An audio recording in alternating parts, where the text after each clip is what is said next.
Bienvenue sur Bonjour America, je suis Audrey Mazins. Tout de suite, les nouvelles du jour. Brésil.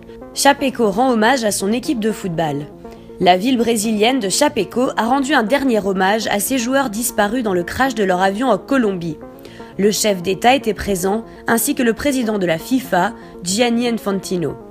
Un par un, 50 cercueils blancs protégés de la pluie par des bâches de plastique transparent et portant l'inscription du nom des défunts ont été débarqués sur le tarmac où des militaires formaient une haie d'honneur. Les proches parents des victimes se serraient dans les bras en sanglots sous les regards émus de 19 000 amis, proches et supporters présents dans les gradins. Beaucoup dans le public portaient les maillots verts et blancs de l'équipe. Le président brésilien Michel Temer et celui de la Fédération internationale de football, FIFA, Gianni Infantino, avaient pris les places dans les tribunes où ont retenti les hymnes du Brésil et du club.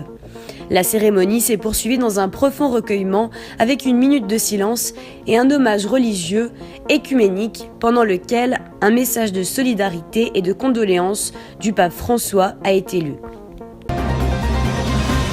États-Unis, 30 morts dans un immeuble qui accueillait une fête. Un feu s'est déclaré dans la nuit de vendredi à samedi dans un entrepôt baptisé Ghost Ship à Oakland, une ville proche de San Francisco en Californie.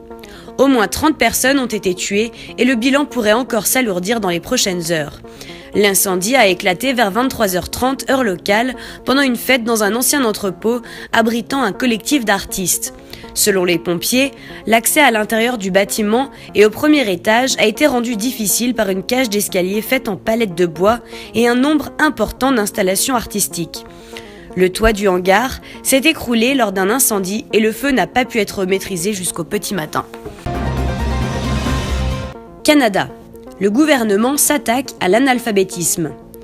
Le ministre de l'Éducation, Sébastien Prou, débloque 20 millions de dollars pour soutenir des projets de lutte contre l'analphabétisme, dont 2 projets pour soutenir les parents qui peinent à aider leurs enfants dans leur apprentissage. L'enveloppe inclut en outre 4 millions pour les projets menés par les commissions scolaires, 3 millions pour les projets de littérature en milieu autochtone et 1,5 million pour l'organisme Alloprof afin qu'il crée un service dédié aux parents, Alloparents. Une autre partie de ce financement ira enfin à Télé-Québec qui développe une nouvelle trousse pédagogique pour la littérature. S'ajoute 1,3 million pour les efforts d'alphabétisation en entreprise, 200 000 $ pour la Fondation pour l'alphabétisation et 750 000 $ pour les centres d'éducation populaire de Montréal. États-Unis, la Chine met en garde concernant Taïwan. La présidente taïwanaise Tsai Ing-wen a appelé vendredi le président américain élu pour le féliciter de sa victoire. Le ministère chinois des Affaires étrangères affirme avoir protesté auprès de Donald Trump. Il n'existe qu'une seule Chine et Taïwan est une part inaliénable du territoire chinois, a-t-il insisté. En réaction, Barack Obama s'est senti obligé de réaffirmer son soutien à la politique de la Chine unique. Cet appel de la présidente taïwanaise est révélateur de son positionnement indépendantiste. Elle montre ainsi qu'elle aimerait de la part des Américains une opposition plus franche à la Chine. Union européenne, intempéries en Europe de l'Est. La Pologne était en partie paralysée ce vendredi suite à des tempêtes de neige et à des vents violents qui ont privé quelques 180 000 foyers d'électricité et bloqué de nombreuses routes. Les trains sont aussi à l'arrêt et l'aéroport de Gdansk a dû annuler plusieurs vols.